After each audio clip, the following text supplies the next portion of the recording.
In this tutorial, we're going to compare dose measurements on film with a patient-specific treatment plan. I'm going to assume you've completed film calibration and generated a dose map, and you're going to continue to use the EBT3 Rapid Arc example included in the FilmQAPro installation package. The route is shown at the bottom of the screen.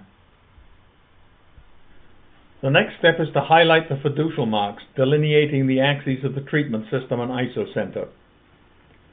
Notice I've adjusted the image window size to make the dose film easier to see. Look at the film image and you'll see small black marks close to the center of each edge. These correspond to the position of the crosshairs when the film was exposed. While the recognition of these marks could be automated, human pattern recognition is superior when films have other identification marks as well as the fiducials. So it's quicker and more reliable for you to pick out the fiducial marks and highlight them before the software does the fitting. Click on the Fiducial Management tool. It's the second icon from the top of the toolbar, and use the general fiducial point.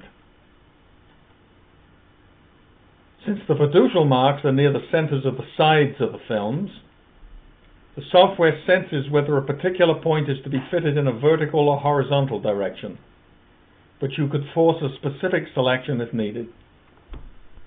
Now point and click on each mark in turn, and the highlight marks appear. Fiducial fitting is done using the center of the highlight marks, not the marks scribed on the film. For precise positioning, click on a highlight mark, hold down the Control key, and use the keyboard arrows to move the mark. The next step is to add a new object to the case tree. So click Add New Case Object at the bottom of the case tree. Expand the drop-down menu and select Dose to Plan Comparison. After the Dose to Plan Comparison object appears in the case tree, click the plus sign to expand the object. Notice that a thumbnail image of the dose map has been automatically added on the second line of the object. If you were working on a case with multiple dose maps, you would have to pay attention to dependencies. The first dose map in the case tree is added automatically.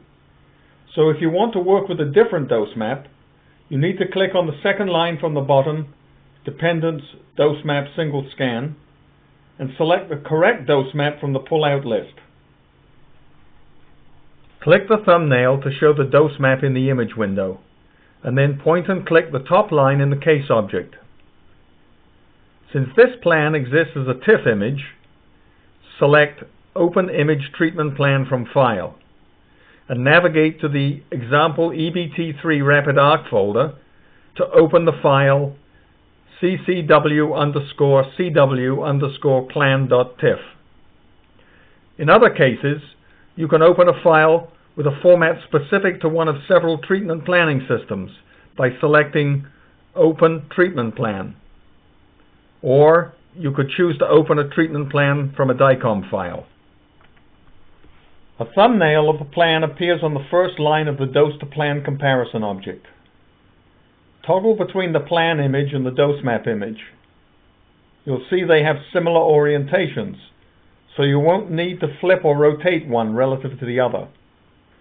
If the orientations were different, you could make the correction here by using the Flip and Rotate tool to change an image orientation, or you could wait and make the changes in the image comparer.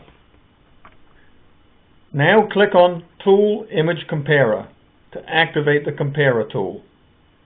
The image window now displays the dose map overlaid on the treatment plan, but obviously misregistered along the X and Y axes. If the misregistration also required the dose map to be flipped or rotated relative to the plan, this is where you'd go to the toolbar and use the Flip and Rotate tool. However, in this case, only translations and maybe a small rotation are needed. Activate the Fiducial Fit tool. It's second from bottom on the toolbar, and select Fit Fiducials horizontally, vertically, and rotationally to align the images. At this stage, the result for the gamma analysis shows more than 99% of pixels passing with the default test criteria of 3% and 3 millimeters. However, at 3% and 3 millimeters, the test is usually insensitive for most IMRT and VMAT plans, since shifts of 2 millimeters or so in the alignment of measurements to plan usually has little effect on the passing rate. A better way is to sharpen the comparison by using a test of 2% and 2 millimeters, and this has been facilitated because we use the one-scan protocols discussed in the calibration and dose map tutorials. Enter the new test criteria in the tolerance and distance cells at the bottom of the analysis window. Type in the new value and press enter to make the change. With the test at 2% and 2 millimeters, more than 90% of pixels are passing. The result could be fine-tuned in a number of ways. Firstly, by adjusting the region of interest for the analysis. Activate the selection frame tool and change the size, position, or shape of the frame as desired. In this case, I have made the area slightly narrower to avoid the fiducial marks and less tall to correspond to the plan exposure. In doing this, the passing rate has fallen slightly. Narrowing the region of interest in this way has the effect of excluding low dose points from the analysis. An equivalent effect could be obtained by entering a non-zero value in the minimum threshold cell at the bottom of the analysis window. Excluding low dose values prevents the analysis from being biased by areas of film that were exposed primarily with scattered radiation. This particular example, we're using an ROI and a minimum threshold of 10%. That is, dose points with values less than 10% of the maximum are excluded from the analysis, and the passing rate is now about 89%. A significant source of misfit between measurements and plan can result from errors in marking the fiducial points. Differences of 1 to 2 millimeters are not unlikely. To investigate this, I'll demonstrate the manual adjustments in the alignment of images. One way to visualize small misalignments is to use the ISOLINES tab in the analysis window and display an isoline plot of dose distribution. If you want to edit the dose levels of the contour lines or change the display colors, then click on the chart legend and select Edit Color Levels and Palette. That accesses a panel where the changes can be made, and color palettes can be saved and recalled. In the current example, the ISOLINES plot shows the measurements, represented by thin lines, are shifted a small distance to the left of the plan, represented by the thick lines. Now activate the Image Movements tool by clicking the icon on the toolbar. Manual movement of the dose map image is made using the large round button for rotational movements and the square button for translations. The speed of movement is set from the Image Movement Speed icon on the toolbar. Click to toggle between coarse and fine motion and refine the speed by using a setting from the drop-down list. Rotations are made relative to a user-defined rotation pole.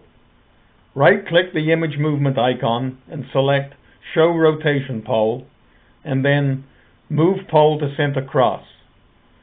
This usually corresponds to the ISO center and is often the best selection, but other options are open. To move the measurement image, you can turn the round button directly or use the arrows in the square button to make XY movements.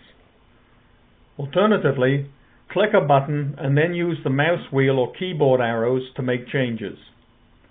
Experiment with the various movement and movement speed settings and use the ISOLINE contour fit and gamma results as guides to achieve the optimum alignment of the measurement and plan images.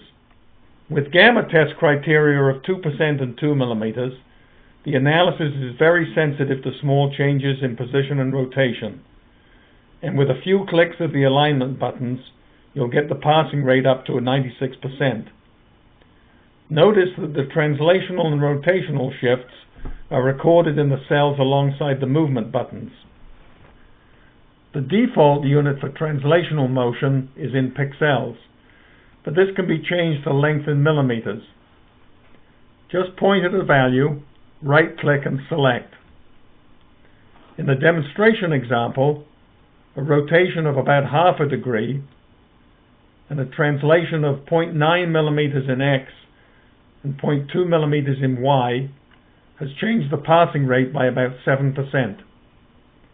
Do a little bit investigation yourself, and you'll find that with the 3% and 3 millimeter test, the passing rate changes by only about 1%, even for a 2 millimeter relative shift. Other features can be accessed using the tabs in the analysis window to display various charts and tables with analysis data, and any of these data can be added to the case report. Many of the display parameters, for example, axis ranges, line widths, display colors, etc., are automated or set by default. But if you right-click in the display or near the axis or on a chart legend, the settings can all be customized. If you want the customized display to be added to a report, be sure to update the record